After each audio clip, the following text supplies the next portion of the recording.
Hello, everyone. Hope you're all doing well. Let me know if you can see and hear me okay. Resolution is okay. Resolution. And Anshis Anand says, Hey, Miran. Ansh Male 18 India. Hello there. What are you doing up so late? It must be, what is it? 3:30 in the morning there. Something like that. And Undead Studios. Do you have Dead Studios as well? Just saying. This is Male 16 USA. Thank you for that. And he says, we can see you. Okay. I guess the lens is clean enough. You don't have to clean it again. Sometimes because I covered the lens when I'm not using it, let me just wipe it a little better just in case.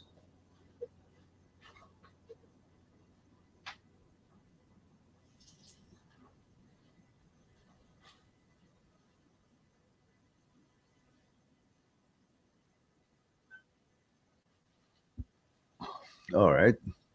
No difference. It's still good. All right. So, what is it that we only have three people here? Huh? Answer. Let me get my ugly stick here. It might be necessary. Depends how many misbehaving people we'll have today. You haven't seen my ugly stick for a while, have you? Because it's most people were behaving properly. There was no need, but I'm having a feeling that it should be here for now. So, what's going on, guys? What's happening in your lives?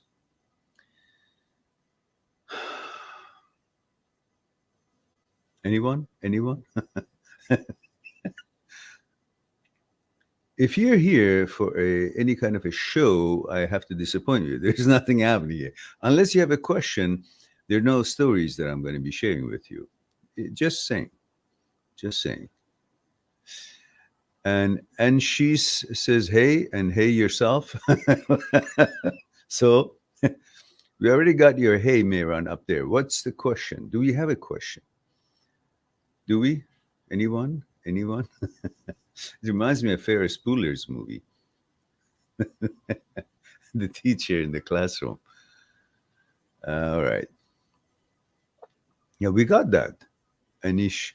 Oh, that's similar name but different person. No, it's the same. Yeah, we already got that. Ansh, male 18 India. That's fine. Thank you.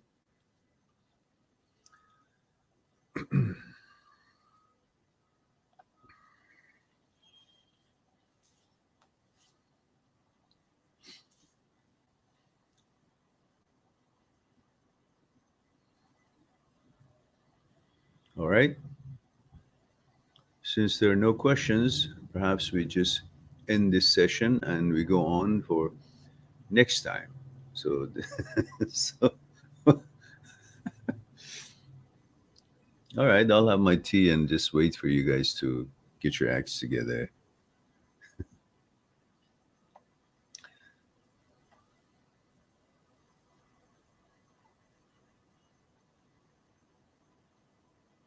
What is this? Oh, I see. Let me change the background.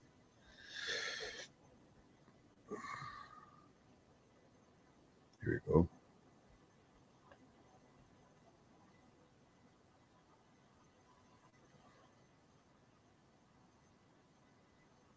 There we go. That's better.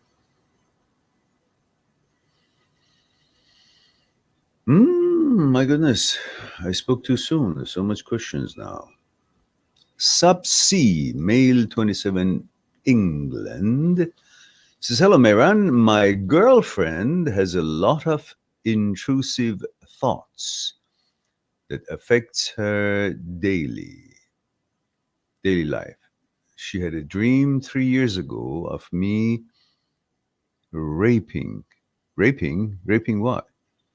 Now, suddenly, she believes this dream. Ah. So she had a dream 3 years ago that you're raping her. I mean, if you guys are together as a boyfriend, girlfriend, she should know that that dream means nothing, because how could that be? Um, Obviously, you're civilized people. If one of you decides that doesn't want to continue with the intimacy at the moment, the other one will naturally stop and abide by the love and attention and care that you guys have for each other. So you may want to communicate that to her, that despite of your dream, which is a virtual imagination in one way or another, you have you seen me act in any threatening manner with you in the actual life and actual world? Why is it that you don't base your knowledge of me on the actual experience of interacting with each other in the actual life situations versus your dream? In the dream, I'm not real, I'm an image. And your intrusive thoughts during the day, bringing negative thoughts to you, uh, overflows at nighttime when you sleep, when the mind is very calm, and whatever you've been thinking all day long would come to the surface and creates a certain kind of a story. That's pretty much in a nutshell about a dream, but it has no reality or truthful basis. And you want to believe that at the basis of information about me versus the actual me and my interactions in real life with you. Is that fair? What if I dream that you're gonna, I don't know, steal my money or harm me in some way or poison my food? Should I believe that or believe who you are, how you've been treating me, and everything is so fine and wonderful with you? So you may need to communicate that with her and bring her attention to the fact that the brain is not intelligent. Brain is not her intelligence center. And you can quote Dr. Penfield's experience. He was a neurosurgeon, and he had performed thousands of surgery on brain. And in one of their experiments, they were able to localize a center in the brain where you could, if they would stimulate it, because brain has no pain center. So in other words, when they operate on the brain, the patient doesn't feel any pain. Mind you, when they want to get in through the bones and all of that's a different story. But once they are actually operating on the brain, they cannot feel pain. So in many of the instances, his patients were awake through the operation. So they could coordinate and exchange information while they were probing the brain in order to make documentations of how the brain actually is put together and what makes it, what parts are center of what.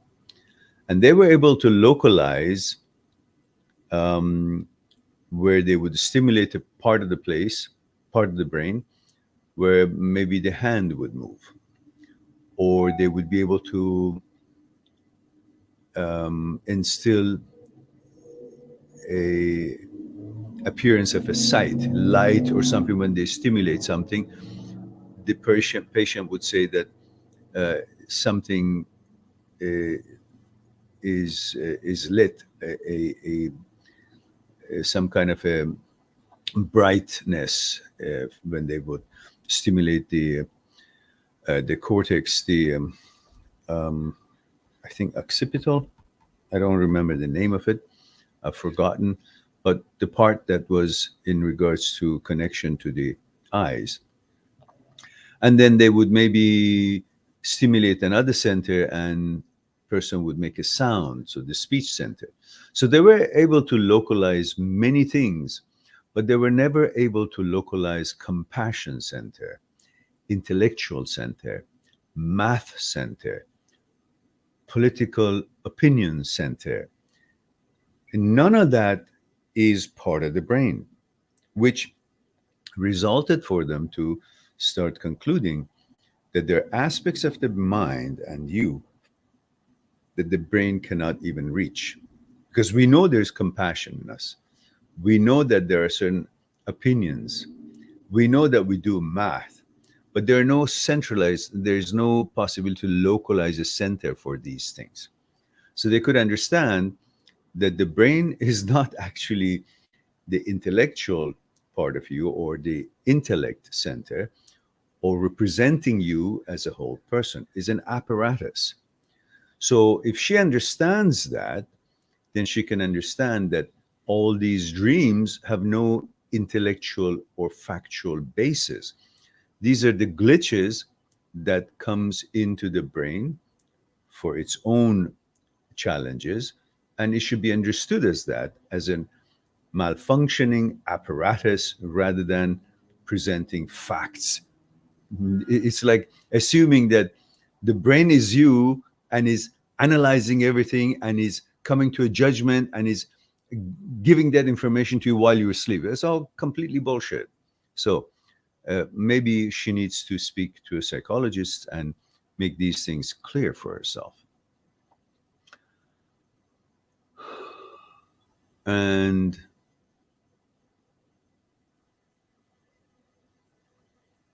Subsi says she knows I never did. And he says, still she cannot control these thoughts and says that in her mind, she believes I raped her, even though I never did. I guess it's because of her past rape trauma, or she had such an experience, but I'm not sure. How can I help her? You need to refer her and ask her to become more educated about the role of the brain and intrusive thoughts and why that happens, and introduce her and ask her to see psychologists, psychotherapists to discuss these matters so she becomes educated in regards to the activities and malfunctions of the brain. Intrusive thoughts, as I explained the last time, exist in every human being.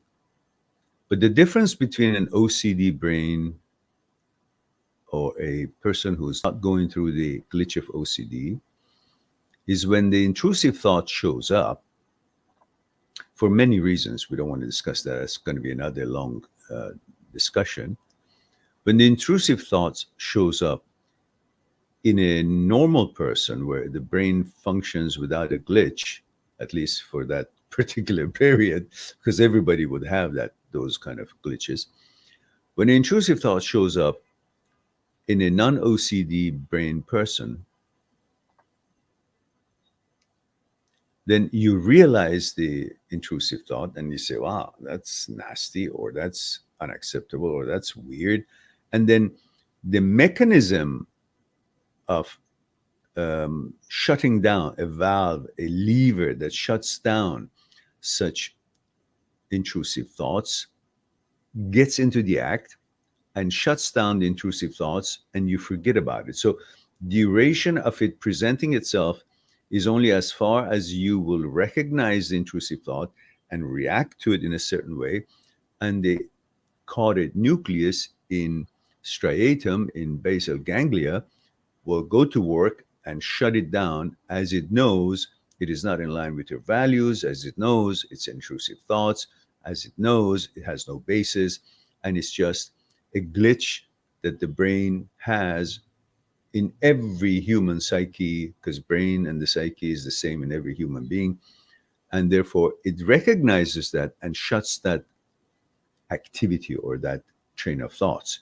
So you will say, gone, then you go about it. So the duration is very short. In OCD brains, the duration that takes for an intrusive thought to appear to the time that it disappears, it's much longer, sometimes sticks around for a long time. So it's not that there's anything real happening, it's that the trigger to dissipate the intrusive thought is pulled much later than in a non-OCD brain, which it comes, recognized, rejected automatically, and then dissipates. The OCD brain, it comes, sticks around, you see it, you recognize it, you're annoyed by it, but doesn't go away. It's because the lever called it nucleus is malfunctioning. It doesn't shut down. It's like an automatic door that has got a springy that you open it and it shuts down. And when the spring is not working, you open it, stay open. And you wonder, why I just parked my car in the garage and I opened the door from the garage to go inside the house, and it has a springy to shut the door so the CO2 will not come into the house. But now I open the door to go inside the house from the garage, and it doesn't shut down. It stays open. So the house is going to be filled with the CO2 emission of the car that is just shut down, but still it's emitting. And so that's the problem, is the automatic system of the door, that it leaves the door open for this gas CO2 to enter the house rather than automatically, as it's designed for, close, shutting down behind you automatically. That's the problem with it. So intrusive thought exists in every one of us, but the shut-off valve in some of us takes longer, stays open. So you need to help the door to have a new spring, help the shut-off valve to rewire itself to know that you got to decrease the time of appearance of the intrusive thought to disappearance of it shorter, decrease it. So it'll come in, recognize, and then dissipates, and you go. It's all about remembering the intrusive thought. It's not about anything else. There's no truth to the intrusive thought. It's just that in OCD brain, it lingers longer than the non-OCD brain. Otherwise, it's all about memory. If you don't remember an intrusive thought, you're not bothered. The problem is that it lingers and it's constantly presenting itself. So the problem is having this dissipate. So you want to reprogram the brain to dissipate the intrusive thoughts. And there are ways to do that, which I'm sure your psychologist, psychotherapist can inform you of that. And I have discussed it in many of the videos. And so to teach the brain that you need this time span of shut off to be quicker, you certainly need to follow certain steps. And that would be a different topic for a different time that we could discuss, or maybe I'll make a video of it, or you can discuss it with your psychologist. As I'm not a psychologist, I'm not a psychotherapist, I don't have any medical background, so therefore I want that to be clear. You speak about all these things with your doctors, should you need more information.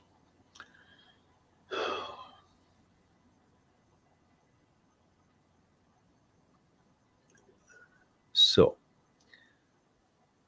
and now Anish says, okay. Anish says, I have final exams. That's Ansh, male, 18, India. Says, I have final exams going on.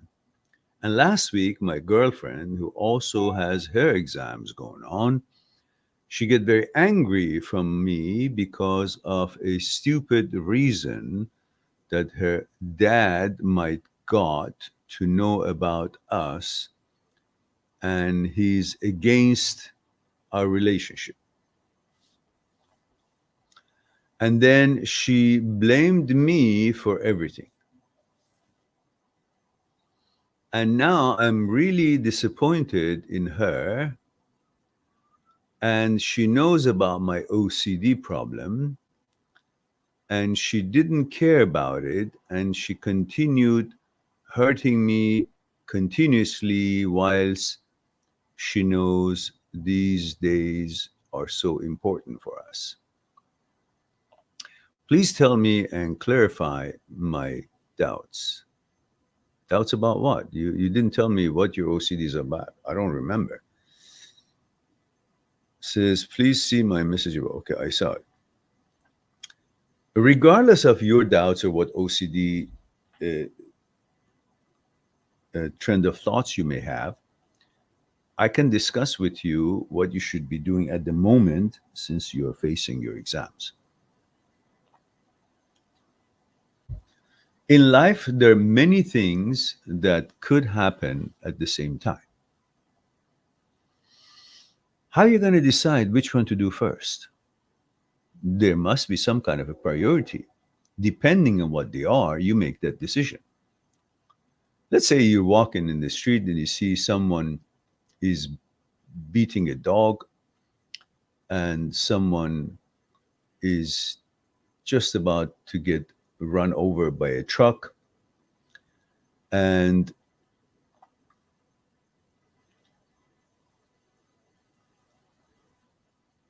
someone is about to pickpocket somebody who's walking in the street. There are three things that you right now are facing with. You got to make a decision. You can't do all three of them at the same time, can you? If it was possible, you will. But if it's not, you got to have a priority. You need to forget about the two that is not most urgent and life-threatening,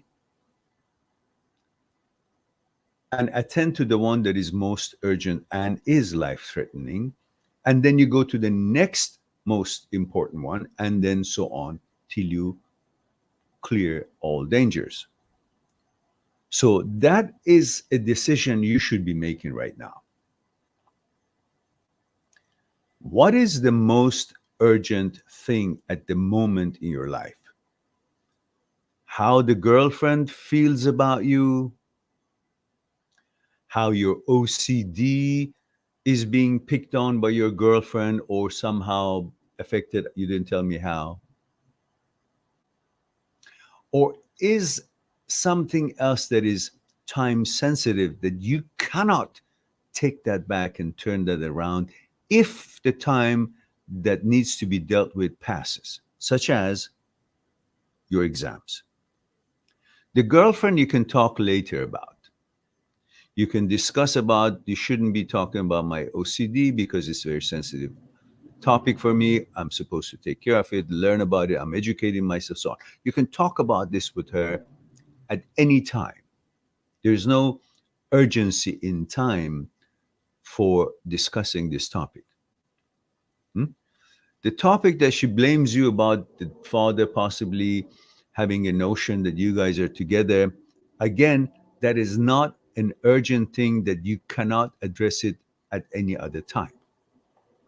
Which is the one that is not in your control, and if you miss attending to it, you cannot get it back because it's having to do with a teacher and an organization and the scheduling of the school's exams and so on. Obviously, the latter one. So the one that is most urgent is your exam. You need to have in life a certain power and ability to recognize the urgency and priority of things that are happening that needs your attention. This is one of those. Right now, it doesn't matter what your girlfriend thinks. It doesn't matter if your girlfriend is upset at you. It has no bearing on your life. If she is stupid enough to want to continue that and hold it as a grudge against you and sever the relationship, so be it. She's not the right girl for you anyhow. But what's at stake right now is understanding that your priority should be focusing on the exam. Once that's properly taken care of as the best of your abilities, without bothering yourself about what she thinks, I want her not to think so I can feel good to study, none of that shit. You can feel good study as long as you give more importance to your study than to her, because the study is a time sensitive matter. Her beef or requirements are not time sensitive. And if she feels it's time sensitive, that's selfishness, and that's not a girl you want to be with anyhow. So you ignore everything else but your exams. Why? Because the exam can be interpreted to food on the table. You know, you pass it, you go to the next class, next grade, and you end up eventually graduating, and then you get a job, and then you make money, and you put the money on table, and also it translates to ability to provide, which translates to more opportunity for the girls to like you because you can provide. You're a man who can provide things and create security. Hmm? You have something to offer, and women like that. Hmm? So at the moment, the translation is that what helps you to survive now and in the future is your exams. It's not about getting a grade, it's about survival. You get an exam to pass it, to go to the next grade, to be able to graduate, to get a job, to have money, to make a life for yourself and provide for your future wife and children. So naturally, doesn't matter what she thinks. You can't be running around finger of your girlfriend just because whatever. Nothing happens if she's not reasonable enough to stick around and help you, or just deal with things until the urgency of matters that needs to be handled is taken care of and passes. And then you guys can talk about who's to blame for the father finding out you guys are together, or who's to blame for the OCD thing, or is it her business or not, or what you're doing about it, and whatever else. So prioritize. Don't try to wait for things to settle in a certain way before you can focus on your studies. You need to be able to focus at different times in life, no matter what's around and what's happening, because there are certain things that is more important than the distractions, and you got to attend to them regardless of how many distractions are out there. I don't care what kind of a construction or hoopla is happening around you. If something needs your urgent care, you got to attend to that. Doesn't matter how noisy the place is or whatnot, you got to go and attend to someone who needs your help urgently, or whatever it is that you should accomplish, regardless of how distractions are happening. Same thing. Right now, there's a distraction, but you got to be able to focus on what's most important and is urgently needs your attention, which is your exam. You do that and leave everything else for it to be and to wait for you. And if your girlfriend wants to make a fuss about it, say, listen, dear, I have to look at my future, and my future depends on every exam and every studies that I have to do. That's how much I know right now. So I know you're upset at me, you want to blame me at something. Go ahead, do it. I don't care at the moment. I do care about it. I do care about what you think about me, but not at the moment. Because right now, if I really care about you, if someday even we're going to get married, I have to make sure that I can provide. And to provide, I have to pass my exams in order to set a foundation to get it, accomplish something and get a job or something to feed us. And if we never get married and you go on your merry way and I go separate way, that's fine. I still have to prepare for something that is most important for my survival in the future. So at the moment, with all due respect, I really don't have time for either one of us. You have exam and I have exam. Let's just be at good spirit and put that aside, take a vacation from that problem, focus on what we have to do. Once we're done, we'll sit down, have tea, and we hash it out and see whose fault it is. And you can beat me on the head, and I can protect myself with having my helmet on so I don't get hurt. But at the moment, just let's understand that both of us should focus on the most important thing that is happening in our lives at the moment.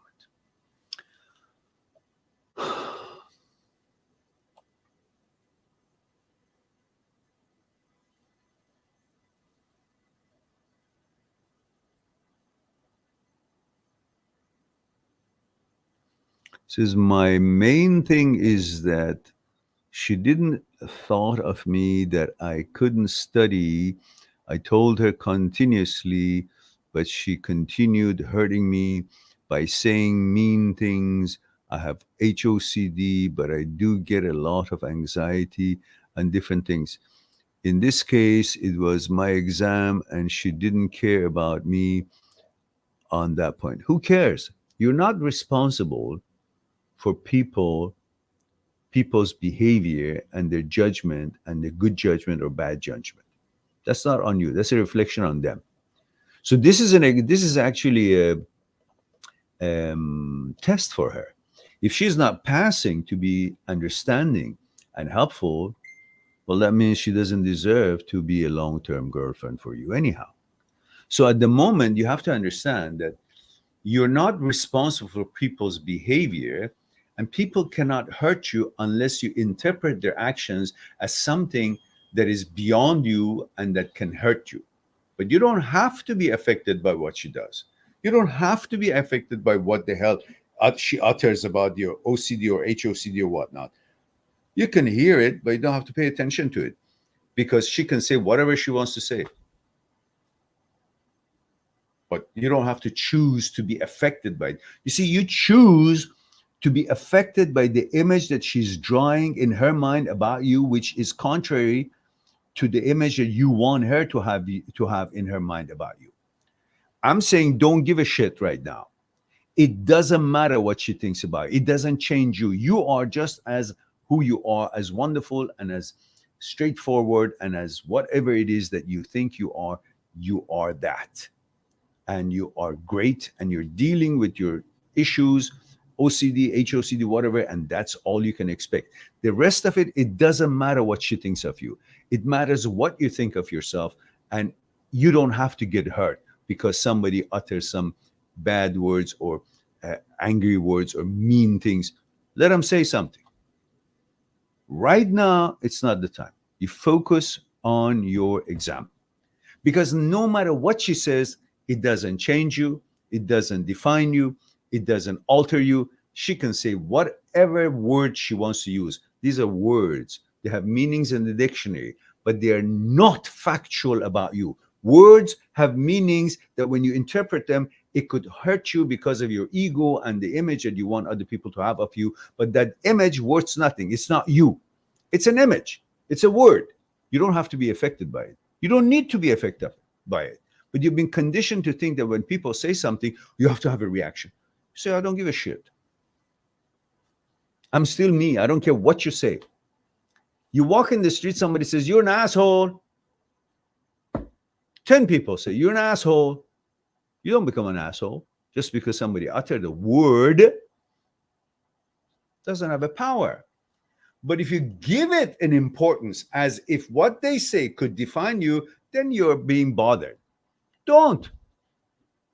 How often can you walk in the street and call somebody an asshole? Do they become an asshole?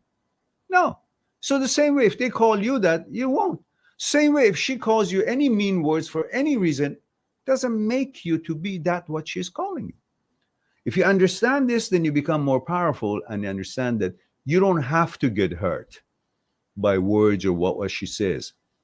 Diminish her to a non-essential opinion about you, and then focus on what you think about yourself and give importance to yourself and what you think and what your plans are, and that's the end of it. The rest doesn't matter.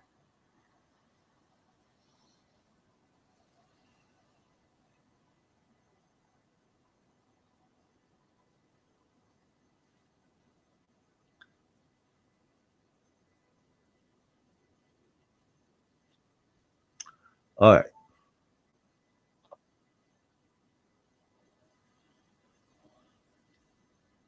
And she says, should I break up with her? Why should you break up with her? Just say nothing.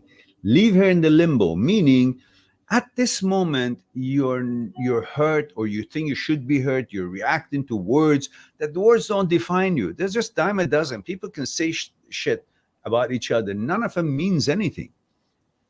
But if you want to think that, other people's words define you, then you're fucked in life.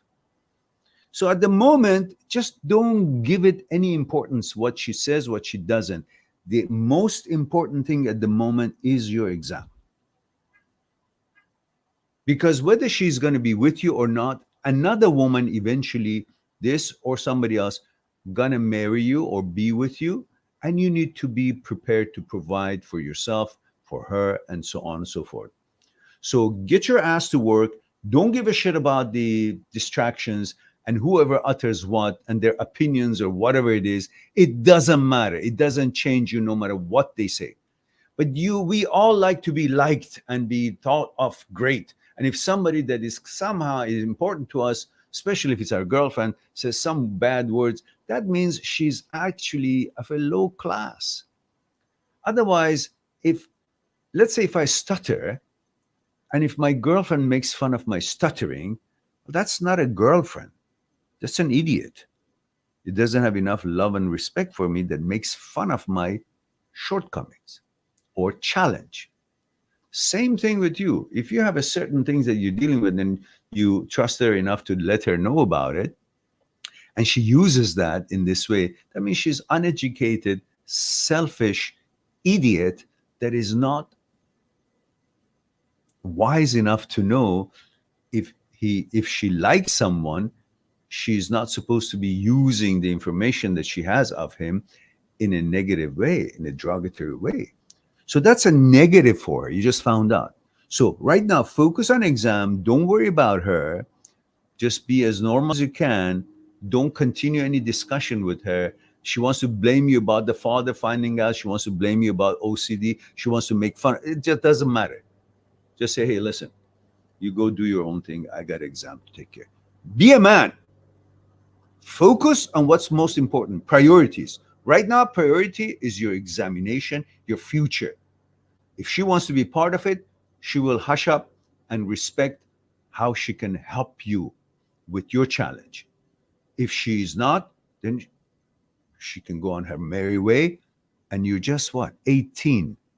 Nothing is too late for you. You got to finish university and when you're age 28, then you can think about getting married. Maybe if there's something that, of value to you, somebody that is really compatible with you.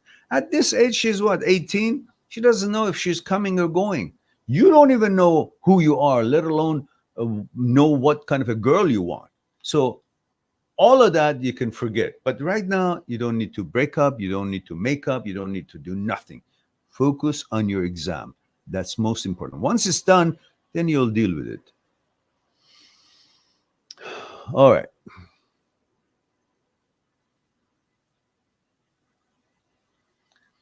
Yeah, all those analogies right now, I'm not going to talk about it anymore because it's going to take the whole time here. All that analogies that you're doing is just stop it. All for after the exams are finished. Nothing for now. Don't pay attention. No judgment. She's not worthy enough for me. She's good enough for me. She's pretty. She's not pretty. She blames me for this. If she can't take care of me and think of me at my lowest point. What lowest point? There's nothing wrong with you. HOCD, OCD, everybody has it here and there. It doesn't matter. You will eventually get rid of that. Don't worry about that. What it is right now is not going to stay the way it is. It's just a glitch that you're going to go through it and you will learn it and it will go away. But in the meantime, you focus on what's important. So don't worry about what she says. Don't worry about hashing things out with her. Don't worry about putting her down that she's no good or she's good. None of that. Just focus on the priority. If you understand this, you'll be fine.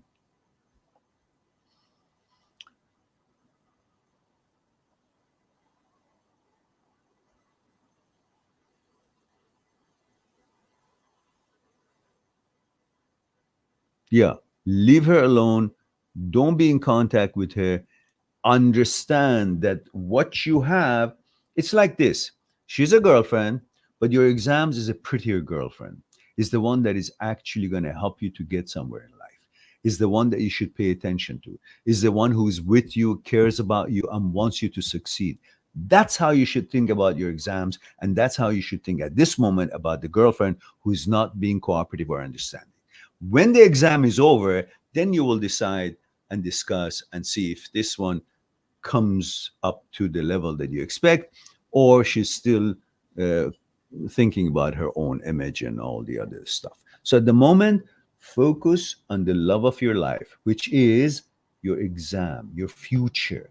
And your exam is the pathway, is a gateway to your future. Love your exam. Focus, learn it, become one with it, understand it, spend time with the books. And this one doesn't work or work. She's 18, you're 18, you will probably, most probably will not get married. Therefore, don't waste your time. Focus on the exam. And as long as she wants, she can stay with you. She doesn't, she can go. But at the moment, the most important thing is your exam. That's your girlfriend. All right. Let's go on to Aaron. Is it? No. Bite-sized cars. Yeah? No. Under the studios.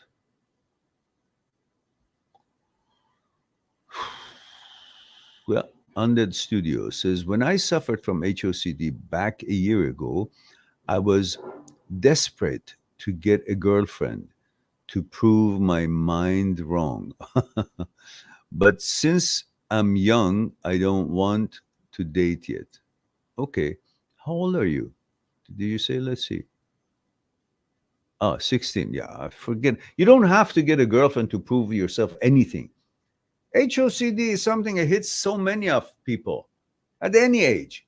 And it's a glitch in the brain. It has nothing to do with your sexuality, has nothing to do with your inclination, it has nothing to do with your gender. You just got to understand that. But the brain has so much power that can make your body react, and then you take that reaction of the body, which is within the power of the brain, as an evidence that the thought of the brain conjured up was correct. No, it's not.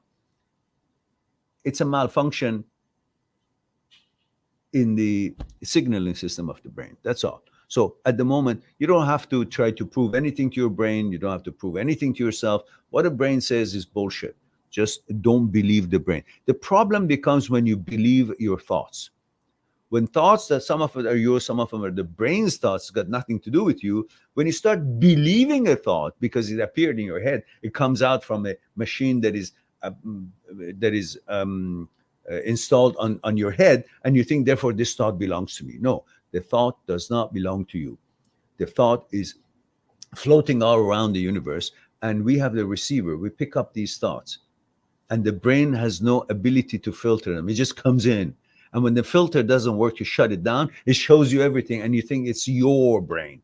No, it's what's floating around and just coming through because the gate is open, and that doesn't close as it's designed to close based on your values and what you prefer and what your inclinations are. It just comes in. And because it comes in, so, oh, it must be me. No, it's not. So brain is not you. You're not the brain. So don't be fooled by it. The malfunction of the brain is a malfunction of the brain. You don't have to do anything to prove anything. Just learn and educate yourself about OCD and HOCD, and then live your life free from the influences of the brain when it's not called for. All right. And Bite-sized Car says, Doc, I'm not a doctor. I'm not a psychologist. I'm not a psychotherapist. I have no medical credentials. I want this to be very clear. My research is out of the university based on what I studied and what things I experienced in my academics to do with meditation, martial arts, and mind and body coordination, relationship between thoughts, consciousness, fear, desire, ego, and so on. And then study and research on the scholars of hundreds of years ago, philosophical point of views, and then studied about the neurosurgeons and neuroscience, and finding out more and more about the relationship between the brain and the body, and delivering it using all these research and information to be able to make sense out of it for the people who are looking for some answers. Otherwise, please don't call me a doctor. I appreciate that. Thank you for the kind words, but no thanks. It says, what advice would you give to your 20-year-old self regarding women and dating? Women are beautiful, wonderful. You got to protect them. You got to love them. You got to cherish them, and you got to be good to them, honest with them. And also understand women are human beings. They're not all just amazingly great. They also have their own selfish motivations. So you got to be able to balance and communicate, interact, and share. And through sharing life and doing activities, you will gain to know how each one of you are put together and the conditionings in your consciousness. And if you can bond on consciousness level, and then you go on from there. But always be honest with women and respect them, protect them, and listen to this: you protect women even from your own desires. That's all. I don't care how women treat you. That is not the way for you to decide how to treat women. You treat women because you love them and you respect them and they're important in this life, and you protect them. That's your policy. It's not because they're good to you or bad to you. Okay? If they're not good to you, you move on. You don't continue interaction with them. If they're good to you, or as long they're good to you, as long you guys are together, your policy should be love and protect them, even from your own desires. Be honest with them. Don't use them. Don't ever, ever raise your hand on a woman or child. Ever. I don't care what. If she comes at you with a knife or a gun, you run away. You don't harm a woman. Well, you always protect yourself, but you know what I'm saying. So that's how important women are. The whole center of universe is based on women being the center for continuation of our species. They are to be respected, loved, and protected. That's the end of it. And if they're not kind to you, you move on. You never harm them physically or emotionally. You protect yourself, but you don't set a plan to harm any woman or children. All right.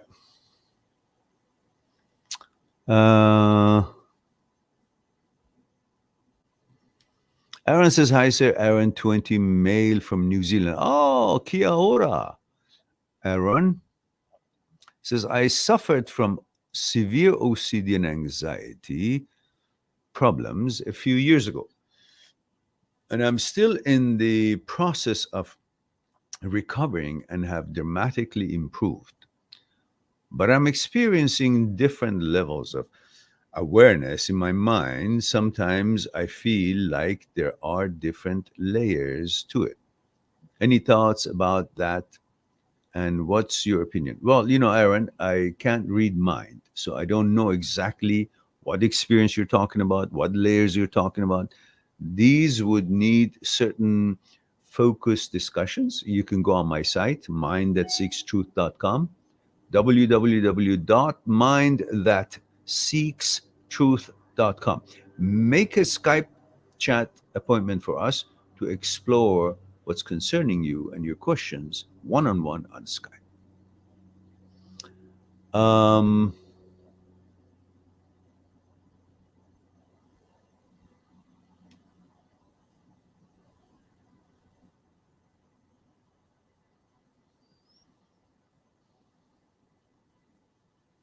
PA says, hi, your videos are very helpful. It helped me through the first breakup 6 years ago. Now I'm dealing with my second breakup. Welcome back then. And PA, let me know your age, gender, where you're tuning in from, which country, city. I appreciate that. And thank you for the kind words. And Bite Size Car says, I appreciate the wisdom. Thank you. You're quite welcome.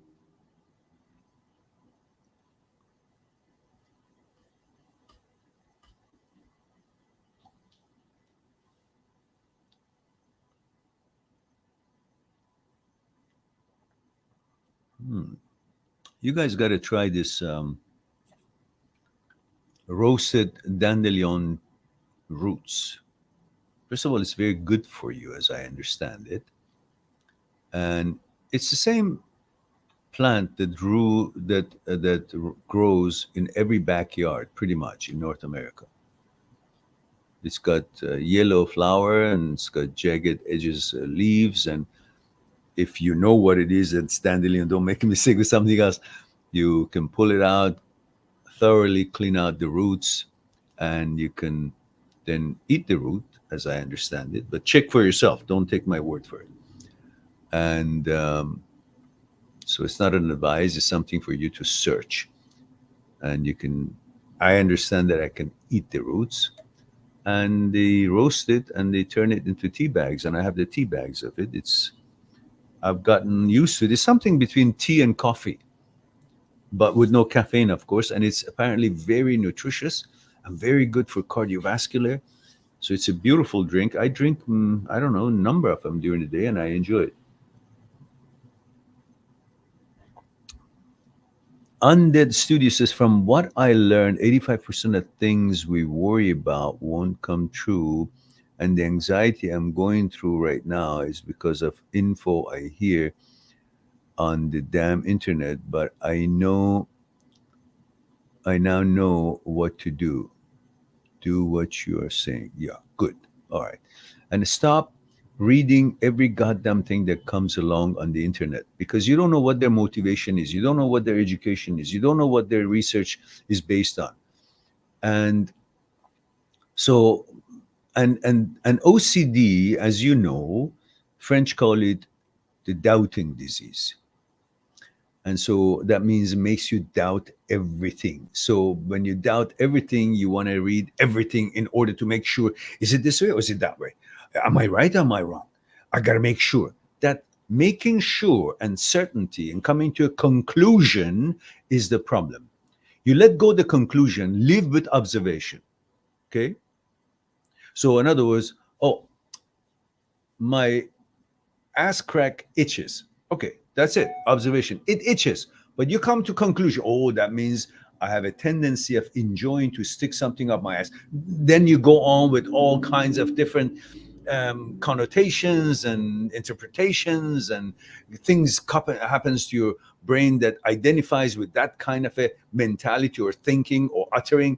And then you come up with suddenly something having to do with your inclination, sexuality, and all these things that have got nothing to do with anything, but the brain is overactive and it's trying to protect you, and its amygdala is overactive, so sending danger emotional signals that they don't even exist, just because it wants to protect you for things that are very important to you. For example, your sexuality is very important to you. It constantly attacks you with the opinions and thoughts and conjure up things that is contrary to your values and your inclination and your gender and your sexuality, but it's trying to keep you alert more than necessary, which causes all kind of questions in your head that you seek answers rather than understanding that it's just overactive amygdala is trying to make you be alert all the time, which you don't need to be. There's no danger, there's no nothing is threatening you. Is there thoughts, and you gotta simply discredit thoughts and don't believe in them and move on. So if you understand that and not take the thoughts utterings as serious or something of meaningful, then you're fine. But as long as you think brain is your intellect, brain is you, then you stop following every goddamn thing that comes to the head, which has got nothing to do with you, your inclination, your sexuality, your gender, your nothing. It's just the intrusive suggestion. When you separate the brain from you, then you'll be fine. All right. All right. You're quite welcome. And Undead Studio says, thank you, sir. You're cool. Thank you very much. Yeah, it is. It's pretty hot out there, but I'm cool in the shade here. All right, guys. What else is new here? And PA has you haven't let us know your age, gender, and which country you're watching the program.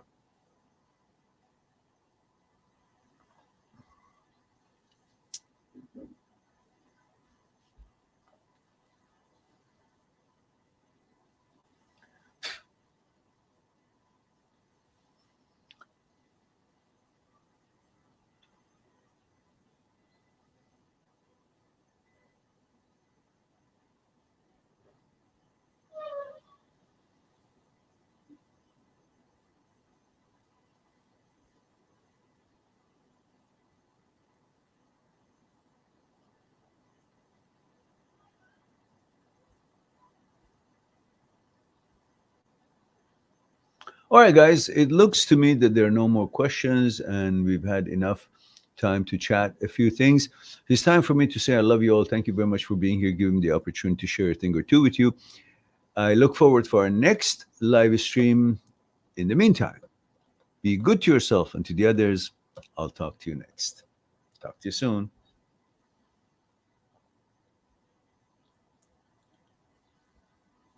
Subscribe on my channel, visit my channel, and go through the videos that you might be interested in. Mind@seekstruth.com is making it one step away to talk to me one-on-one on Skype and discuss what's concerning you. I'll talk to you soon.